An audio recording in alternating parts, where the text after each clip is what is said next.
गङ्गातरङ्गरमणीयजटाकलापं गौरीनिरन्तरविभूषितवामभागम् नारायणप्रियमनङ्गमदापहारं वाराणसीपुरपतिं भज विश्वनाथम्।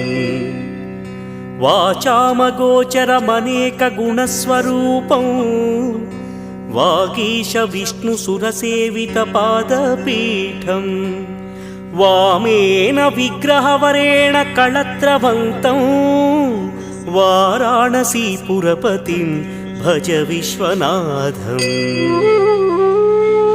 भूताधिपं भुजगभूषणभूषिताङ्गं व्याघ्राजिनाम्बरधरं जटिलं त्रिनेत्रं पाशाङ्कुशाभयवरप्र